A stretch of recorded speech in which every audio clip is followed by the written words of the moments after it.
100 বছরে পা দিল আমাদের প্রিয় কাঁথি কলেজ। এই ঐতিহাসিক দিনে প্রিন্সিপাল স্যার কি বললেন চলুন একবার শুনে নেওয়া যাক। 100 বছর, আজকে 100 নয়, 101তম বছরে প্রভাত কুমার কলেজ পা দিল। গর্বের এই মহাবিদ্যালয় তার আগামী দ্বিতীয় সেঞ্চুরিতে পা দিল, যেটা সব থেকে আশ্চর্যের। আগামী প্রজন্ম এই কলেজটিকে দ্বিতীয় সেঞ্চুরি থেকে তৃতীয় সেঞ্চুরিতে নিয়ে যাবে, এই আশা রাখি। এরপর থেকে কলেজ কিভাবে এগোবে যদি একটু বলেন। কলেজ তার নিজস্ব গতিপথে চলবে, আর সেই গতিপথে আমরা যাতে করে কেউ বাধা সৃষ্টি না করতে পারি, যাতে করে সমস্ত শিক্ষক শিক্ষিকা শিক্ষাকর্মী ছাত্র ছাত্রী সকলে সমবেত প্রচেষ্টায় এই কলেজকে এগিয়ে নিয়ে যেতে সাহায্য করে, তাহলে কলেজ আপন গতিতে গ্যালোপিং রেটে আগামীর দিনে আগামী দ্বিতীয় সেঞ্চুরির দিকে এগিয়ে যাবে, এটা আশা রাখি। ছাত্রছাত্রীদের সম্বন্ধে একটু উপদেশ দিন। ছাত্রছাত্রীদের বলবো যে কলেজ ছাড়া তাদের গতি নেই।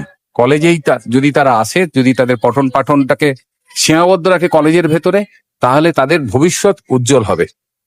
অনেকের বাড়িতে বলে যে কলেজ পড়ে কি হবে, এখন থেকে কাজ বাজ করলে পরে বেশি পয়সা ইনকাম করতে পারবে, এই ব্যাপারে যদি কিছু বলতেন। হ্যাঁ, একটা সময় মনে হয়েছিল যে পড়াশোনা করে ডিগ্রি নিয়ে কি হবে, সেটা একটা কাগজের মতো অবস্থায় থাকবে, কিন্তু আমরাও দেখছি যে একটা ব্যাংকে যখন রসিদ পূরণ করতে আছে, ওখানেও মানে 10 টাকা দিয়ে পূরণ করাচ্ছে লোকের কাছ থেকে। সেই কারণে বলবো যে পড়াশোনার কোনো বিকল্প নেই। পড়াশোনার মূল্য আগেও ছিল, এখনো আছে, ভবিষ্যতেও থাকবে। এবং বর্তমানে কেন্দ্রীয় সরকার এবং রাজ্য সরকারের যে যৌথ পরিচালনায় রাষ্ট্র পরিচালিত হচ্ছে, তার ফলে আমাদের শুধু পশ্চিমবঙ্গ নয়, সমগ্র ভারতবাসীর সামনে একটা পথ উন্মুক্ত হয়েছে।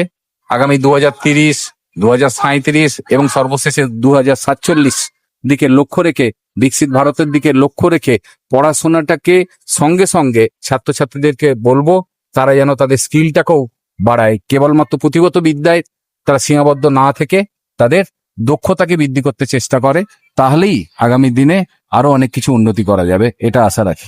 ধন্যবাদ স্যার একটু সময় দেওয়ার জন্য।